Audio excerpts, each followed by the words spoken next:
pessoal, sejam bem-vindos mais uma vez aqui no meu canal. Eu sou a Vitória e hoje eu vou contar pra vocês a história do Dyatlov Pass, que é a passagem de Dyatlov. E isso aconteceu na década de 1950 na Rússia e é assim um dos maiores mistérios até hoje. E hoje a gente vai entender o porquê esse é um dos maiores mistérios da história. Bom, mas antes de a gente já pular para a história, eu já vou pedir para vocês já deixarem aqui o like de vocês, se inscreverem no canal, ativarem o sininho para toda vez que a gente posta um vídeo novo, vocês logo recebem na notificação de vocês. E me digam aqui nos comentários que vídeo que vocês gostariam de ver da próxima vez e o que vocês estão achando das histórias que eu tô contando por aqui. Vamos para a história? Como eu falei, essa história aconteceu na década de 1950, para ser mais precisa, no ano de 1959, na União Soviética. Com isso, foram 10 pessoas, 10 alpinistas, que decidiram escalar uma das montanhas mais perigosas da Rússia. E essa jornada aconteceu pelos Montes Urais, na União Soviética. Enfim, era no meio do inverno, estava extremamente frio, eles tinham que realmente estar muito preparados, eles eram ótimos alpinistas, eles não eram assim, tipo, beginner levels, assim, sabe? Eles eram realmente já muito avançados na sabedoria deles, na experiência que eles tinham em escalar montanhas, caminhadas por montanhas e assim vai. Eles, inclusive, eles eram no nível 2 dos 3 níveis que haviam, né, na União Soviética.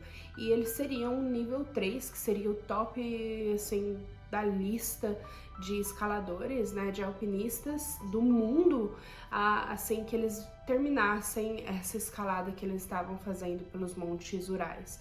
Então, assim, realmente eles eram o top da linha, assim, em relação a alpinistas. Eles eram os melhores da União Soviética e eram 10 deles. O grupo era composto pelo Igor Dyatlov, que era o líder, né, desse grupo todo. Também era composto pela Ludmila. Tinham 3 Yuris, 2 Alexanders, Zinaida, Rusten e Nikolai. Porém, um desses Yuris, Yuri Yudin, ele sofria muito com a saúde dele desde a infância e ele tinha problema sério com as juntas dele. E mais especificamente, né, nessa primeiro dia de caminhada, ele sentiu muitas dores nas juntas. Assim, dores horríveis que ele só estava atrasando todo mundo que estava ali nessa expedição. E de acordo com o Igor, né, o Dyatlov, que era o líder do grupo todo, se tudo ocorresse como deveria, eles demorariam 16 dias caminhando por partes muito perigosas da montanha e assim, realmente precisava de toda a força corporal possível para poder aguentar, né? Afinal de contas, estava muito frio, era muito perigoso, neve muito profunda e é bem difícil andar na neve para aqueles que já andaram. É difícil andar já em 15 centímetros de neve, eu só posso imaginar em 4 metros de neve, assim, sabe? Então, o Yuri, ele decidiu que a partir do primeiro dia ele deveria voltar para casa, porque ele não estava com a disposição física como deveria estar, e ele só ia atrasar o grupo dele. E muitos desses alpinistas, eles levaram câmeras, né? Então, eles registraram bastante fotos desse momento. Inclusive tem uma foto do Yuri falando tchau pro pessoal, assim, todos estavam sempre com um sorriso no rosto, todos estavam muito otimistas, muito felizes, muito alegres e animados em fazer essa escalada, né, na montanha. E, enfim, a partir desse primeiro dia, né, quando o Yuri ele voltou para casa e os outros 9 alpinistas continuaram a caminhada deles, assim, a temperatura foi mudando demais, o clima foi mudando bastante, assim, veio uma tempestade extremamente forte em direção a eles. O clima que estava por volta do 0, -10, chegou a ficar até -40 durante a noite. E para quem não sabe, eu moro no Canadá, eu acabei de me mudar para cá e eu vivi nos -40 por alguns dias aqui, e assim, eu não posso imaginar o quão difícil foi para eles, que naquela época eles não necessariamente tinham as roupas, né, que a gente tem hoje em dia, então ficar caminhando, né, assim, o cansaço, o despreparo, né, porque eles não estavam preparados pro frio que veio. E assim, para aqueles que já estiveram numa temperatura de -40, assim como eu estive, a gente sabe quão difícil é até respirar nessas temperaturas tão baixas. Então, assim, imagina fazer uma caminhada por horas e horas e ainda ter que dormir num acampamento que era só de paninho, né? Que era o acampamento que eles tinham. Eu só imagino o quão terrível isso foi. Então chegou num ponto, né, dessa escalada deles, né, dessa caminhada deles, que eles tiveram que parar pela noite e eles tiveram que montar a tenda deles e dormir no meio de uma área bem aberta no pé da montanha, onde, assim, realmente o nível de perigo era muito maior. Seria muito mais seguro se eles tivessem ido até a floresta, que estava bem próxima a eles, afinal de contas, né, estava assim, questão de 70 metros de distância onde eles estavam. É especulado muito por que eles não foram a essa floresta, mas o que eu tenho suspeita de ser é que a tempestade devia estar tão forte, e assim, para quem já viu tempestade de neve, você às vezes não consegue ver 20 metros de distância de onde você está. Então, assim, para eles não terem visto a floresta tão próximo a eles, não me surpreende, sabendo que tinha uma tempestade ali acontecendo.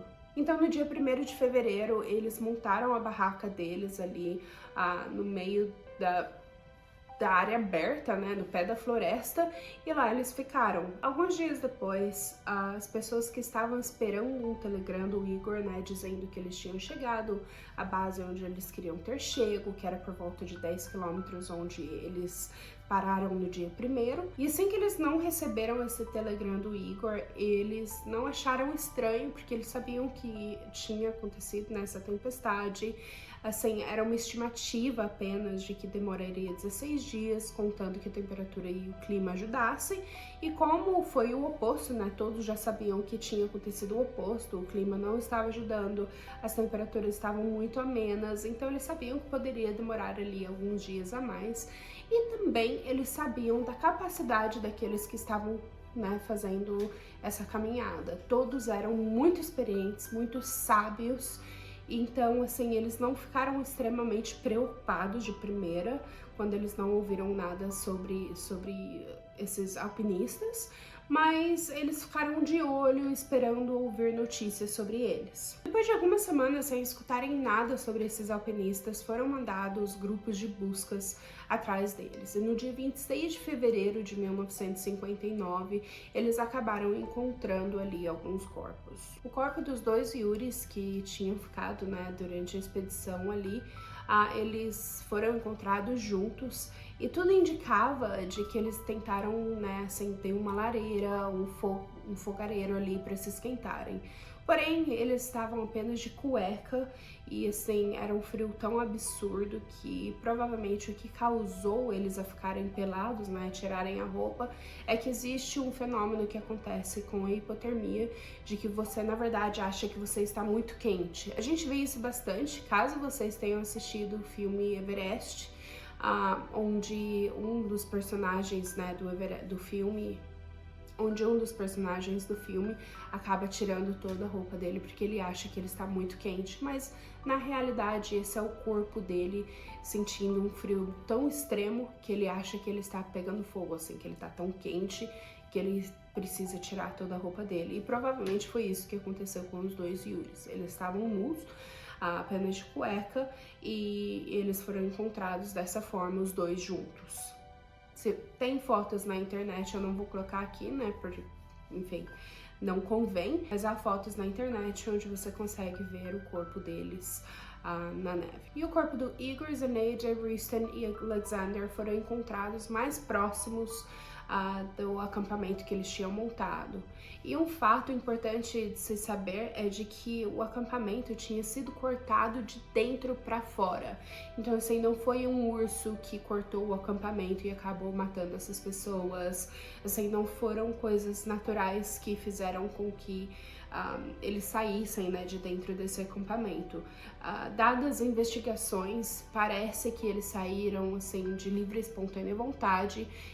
Os passos deles não estavam parecendo ser passos acelerados, enfim, eles fizeram uma análise ali, né, do rastro que eles deixaram na neve, e assim, eles estavam dando passo calmo, não pareciam estar correndo, e enfim, saíram de livre e espontânea vontade de dentro ali do acampamento deles, e o acampamento foi cortado de dentro para fora realmente. Então, esses outros 4 corpos foram encontrados próximos a esse acampamento. A morte deles parece ter sido bem similar ao dos outros Yuris que foram encontrados na hipotermia, porém, um deles tinha um traumatismo craniano ali, uma fratura craniana que dava a indicar que ele poderia provavelmente ter caído ou alguma coisa muito forte, com muita força, né, a ter quebrado o crânio dessa pessoa. Mas não se sabe até hoje, né, o que causou esse traumatismo craniano. Parece que era alguma coisa retangular, de acordo, né, com evidências da pele da pessoa, mas de fato, assim, não se sabe o que foi a causa desse traumatismo. Até então, as autoridades, né, tanto os militares quanto os grupos de busca, quanto, né, as pessoas de emergência que foram ali atrás dessas pessoas, né, desses alpinistas, todos tinham a suspeita que realmente foi um acidente natural, né, que aconteceu ali por conta de todo o frio. Eles não estavam todos preparados e para tanto frio, e eles acabaram todos falecendo de hipotermia, e ainda estavam faltando encontrarem 3 pessoas. E a busca pelos outros 3 membros, né, dessa expedição continuou até dia 5 de março, onde a Ludmila, o Alexander e o Nikolai foram encontrados numa ravina por volta de 75 metros do acampamento onde os outros foram encontrados. Mas aí que começa um pouco um mistério maior, né? Com o primeiro grupo que foi encontrado, assim, no dia 26 de fevereiro, eles todos morreram de hipotermia. Apenas um deles tinha um traumatismo craniano que poderia ser possivelmente uma queda. Mas agora que eles encontraram esses 3 outros corpos, eles notaram que uma das pessoas estava com a mão bem machucada.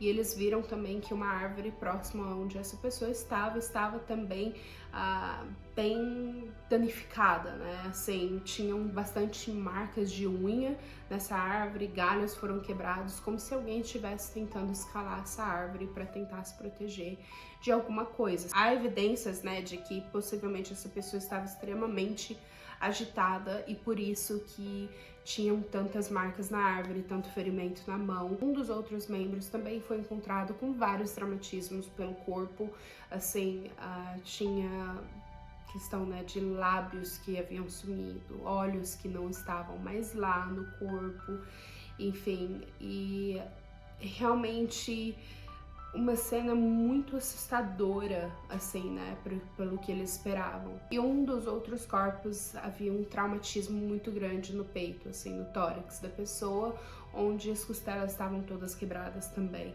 Então, assim, há comparações de que os ferimentos que eles, né, tiveram ali naquela noite são tão graves quanto um acidente de carro severo, assim, sabe? Então foram, assim, ferimentos extremos e que requerem muita força, né? Testes forenses mostraram uma alta quantidade de contaminação radioativa no corpo das pessoas, tanto na roupa das pessoas. E aí já é especulado, né? Talvez os militares tiveram alguma coisa a ver com isso, talvez teve uma exposição radioativa ali naquela montanha, porque era uma montanha que eles sabiam que eram testadas, né, pelos militares da União Soviética, então poderia ter sido isso, mas os militares já negaram, assim, de primeira. E eles falaram que eles não fazem nenhum teste com nada que tenha radiação, né, em volta ali, porque era uma montanha que era usada ainda pelos soldados militares também para treinamento. Então, assim, não faria sentido eles colocarem nada radioativo por lá. Mas também há especulação que talvez ETs tenham causado isso, né? Porque outros alpinistas que estavam lá por volta da mesma área, eles viram uma luz muito laranja, onde, né, o corpo foi encontrado, e eles tinham certeza que talvez podia ter sido ET. Mas, assim, de acordo com também uma das fotos, né, que foram tiradas por esses alpinistas que morreram, né, nesse dia, tem uma possível chance de ter registros de ETs, mas, assim, essa câmera estava extremamente danificada por conta de toda a água, da neve, né, o frio, enfim, ficou lá por muito tempo essa câmera, ficou debaixo da neve por cerca de 2 meses, então realmente estava muito danificada. Então não sabe se foi um dano na câmera ou se realmente aquelas fotos estavam mostrando tudo que esses homens viram. E também uma das outras fotos foi que uma das pessoas tirou uma foto de o que parecia ser o pé grande, né? Então é um folclore aí, né, que se existe o que eles chamam de Yeti. Aqui eu vou colocar para vocês a foto que foi tirada e, enfim, mas não tinha rastro nenhum de ter tido outra pessoa por lá ou algum animal, nada além disso, assim, sabe? Então não sabe se é o certo que realmente causou tudo isso, se foram eles mesmos com a loucura da hipotermia, né, que acabaram se matando, ou se foi algum outro animal, assim, eu sei que não existe rastro, porém era uma tempestade de neve, né? Então a neve poderia ter facilmente coberto rastros de, por exemplo, um alce. Um urso deixaria marcas, né, das unhas, dos dentes e tudo mais, mas um alce não deixaria nenhuma dessas marcas. Eles tinham um traumatismo craniano muito forte, como se algo estivesse batendo muitas vezes, repetidamente na cabeça deles. Um alce, ele ataca, né, com as patas. Uma das outras pessoas tinha o tórax bem machucado, né, bem quebrado, então assim, poderia talvez ter sido um alce. Enfim, não se sabe ao certo. Eu quero saber de vocês, o que vocês acham que realmente aconteceu no Dyatlov Pass. Eu gostaria realmente de entender o que foi, assim, a União Soviética, eles fecharam esse caso, né, como se tivesse sido causas naturais, e depois de muitos anos agora, nos anos 2000, eles reabriram o caso, mas eles só poderiam ter 3 opções do que poderia ter sido. Um furacão, que não faz sentido algum, né, porque lá não existe furacão, não se tem furacão por lá. Um outro caso que talvez poderia ter sido ataque de animal, mas não há registro algum de, por exemplo, um urso, né, que é o que eles pensaram, um urso ou lobo, mas esses animais teriam comido suas vítimas, né?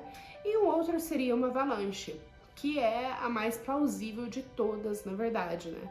Porém, nunca na história dessa montanha foi registrado uma avalanche por lá. Não quer dizer que é impossível, mas, enfim, eles também não sabem até hoje se foi de fato uma avalanche. Quando eles reabriram esse caso, eles viram de novo, né, que tinha radioatividade por lá, mas eles negaram que possivelmente os militares tenham colocado alguma coisa radioativa. E, enfim, eles fecharam o caso como se tivesse sido causas naturais novamente e eles não investigaram nada além. Essa investigação foi super curta mesmo, então a minha suspeita é que eles sabem o que é, eles só não querem falar, o que provavelmente é suspeita de todo mundo também, né? Mas, enfim, me digam aqui nos comentários o que vocês acharam, o que vocês acham que realmente aconteceu naquele dia. Adoraria saber de vocês. Bom, se vocês gostaram dessa história, já deixem aqui nos comentários o que vocês acharam, a opinião de vocês. Já deixem o like também, que ajuda bastante a gente a crescer. Se inscrevam, ativem o sininho para toda vez que a gente posta um vídeo novo, vocês logo recebem a notificação de vocês. E nós nos veremos no próximo vídeo. Tchau!